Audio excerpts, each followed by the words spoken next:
সম্মানিত উপস্থিতি, বিপদ আপদ বালা মুসিবত এই সমস্ত কিছু থেকে উদ্ধার করার মালিক কে? কে বলছে? আল্লাহ। কাজে কর্মে তো আপনাদের ঠিক নেই।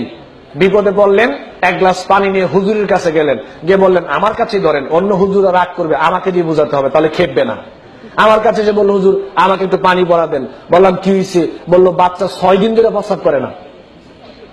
তো আমি যদি আপনার ছেলেকে পানি পড়া দেই, আপনার ছেলে প্রস্রাব করবে, এটা আপনাকে বলছে কে? আমি হুজুর যদি আপনার ছেলেকে পানি পড়া দেই, আপনার ছেলের বিপদ আপদ কেটে যাবে, মাথা ব্যথা বন্ধ হয়ে যাবে, এটা আপনাকে বলছে কি? একটা দলিল দেন তো পারলে দেখান। নিজের সন্তানের জন্য নিজের বাপ মার দোয়াটাই কি সর্বশ্রেষ্ঠ দোয়া না? আপনার সন্তান বিপদে পড়েছে, আপনি সালাতে দাঁড়ান, আপনি এক গ্লাস পানি নিয়ে সূরা ফাতিহা পড়ে আপনি ফু দিয়ে বাচ্চাকে খাওয়ান, ভালো হওয়ার সম্ভাবনা আছে না ভাই? কিন্তু আমি পানি পড়া দিলে ভালো হবে, এটা আপনাকে বললো কে? আজকে কিছু গোমর পাশ করে পরে যাব। আজকে আমাদের কিছু গোমর পাশ করে পরে এখান থেকে যাব। দেখেন, আপনাকে আমি পানি পড়া দিই, পানি পড়ার সময় দেখবেন পরে আস্তে আস্তে ফু দেওয়ার সময় জোরে একটা ফু দেয় না, পরে আসতে ফু দেয়, ফু জোরে দেয় পরে আসতে। কেন? এটা একটা গোমর আছে, যেটা আসতে পরে, এটা যদি জোরে পড়ে আর আপনি যদি শুনতে পারেন, তা আপনি হুজুরকে বলেন ধুর মিয়া, এটা তো আমিই পারি, আমার দেবইরা আমি ফু দিব, আমার লাগতো না। হুজুর পরে সূরা ফাতিহা আর কিচ্ছু না, শুধু সূরা কি পড়ে? ফাতিহা পড়ে। আবার খেয়াল করেন, আপনাদের কিছু সমস্যা আছে। সেই দিন একটা আমাকে বললো যে হুজুর আমার বাপ মা তো মারা গিয়েছে, কয়েক বছর হয়েছে, তো হুজুর আমার বাপ মার জন্য একটু দোয়া করতে হবে, চলেন। আমি বললাম কি ব্যাপার, আপনার বাপ মা কি এখনো জান্নাতে যায় নাই?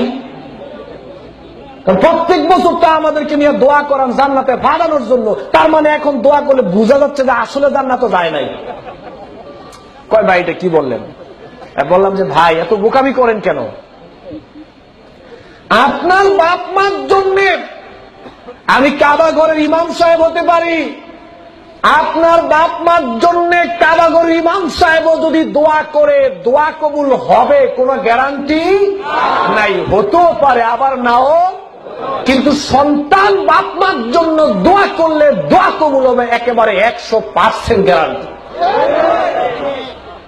আপনি আপনার বাপ মার জন্য আমাকে দোয়া করতে বলেন কেন? লজ্জা লাগে নিজের বাপ মার জন্য দোয়া করতে? আচ্ছা, আরো কথা। এবার আপনি দেখেন কতগুলো ঝামেলা এখানে।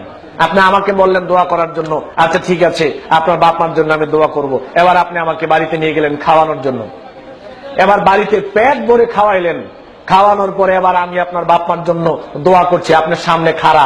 বাস্তবতা বাংলাদেশে যা চলেছে এখন চলছে, আপনার সামনে খাড়া, এখন আমি আপনার বাপ মার জন্য দোয়া করছি। দোয়াতে কি কান্না যে হুজুরে কাঁদে, নিজের বাপ মার জন্য হুজুর কাঁদে না, হুজুর আপনার বাপ মার জন্য কাঁদে। আসলে কাঁদে না, পুরোটাই অ্যাক্টিং, একটাও কাঁদে না, চোখ দিয়ে একটুও পানি আসে না কারণ আমি নিজে জানি না।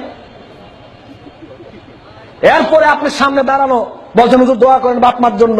এই যে দোয়া ধরে 15 মিনিট আপনার সামনে হুজুর আপনাকে আপনার বাপ মার জন্য দোয়া করছে, কি সুন্দর দোয়া যে করছে, একেবারে দোয়া করতে করতে এমন অবস্থা হয়েছে যে বুঝে গেছে মনে হয় জান্নাত গেছে, আরেকটু বাকি আছে।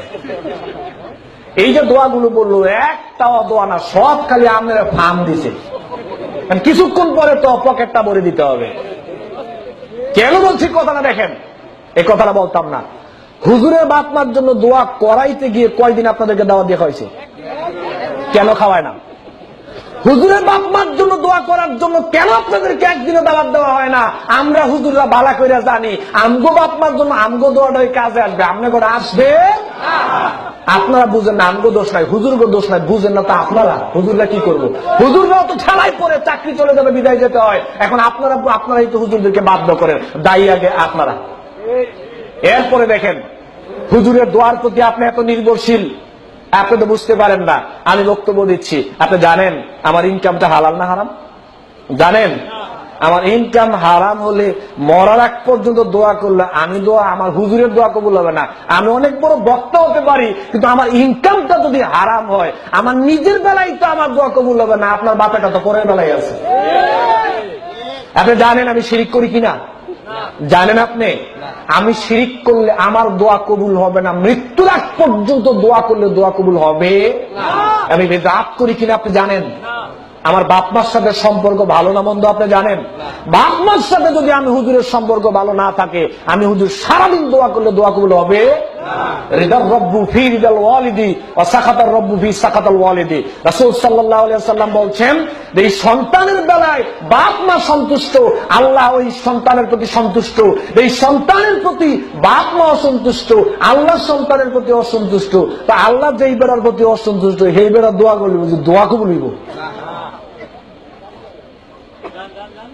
বুঝেন না আপনারা, আপনারাই বুঝেন না। হুজুরদেরকে দোষে লাভ নাই, দোষ আগে আপনাদের। এই বিশ্বাসটা মন থেকে তুলে নিতে হবে যে কোনো দোয়ার বেলায় খালি হুজুরের দোয়া লাগবে, হুজুরের দোয়া লাগবে।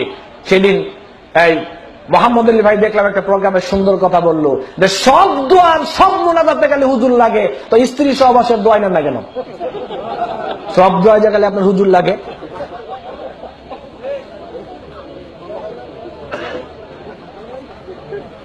দোয়ার ভার আলেমদের উপর দেওয়া যাবে না। হ্যাঁ, আমাদের উপর দোয়া চাইবেন, আমরাও দোয়া করব, আপনারাও করবেন, কিন্তু কেউ কারো প্রতি একেবারে নির্ভরশীল হওয়া যাবে। নিজের দোয়াটা নিজের কাছেই নিরাপদ, নিজের বাপ মার কাছেই নিরাপদ। সন্তান বাপ মার জন্য দোয়া করবে, রব্বির হামহুমা কামা রব্বায়ানি সগীরা। এটা কি হুজুরকে শিক্ষা দেওয়া হয়েছে না সন্তানকে বাপ মার বেলায় শিক্ষা দেওয়া হয়েছে? বুঝা উল্টা চলেন আর কি, বুঝেন সবই কিন্তু চলেন উল্টো। সম্মানিত উপস্থিতি, বিপদ আপদ বালা মুসিবত এগুলো দেওয়ার মালিককে, তার উদ্ধার করার মালিককে। তাহলে আশ্রয় চাইতে হবে কার কাছে? আল্লাহর কাছে। এটা অন্তরের ব্যাপার। আগে আল্লাহকে কি দিয়ে মানতে হবে? অন্তর দিয়ে মানতে হবে।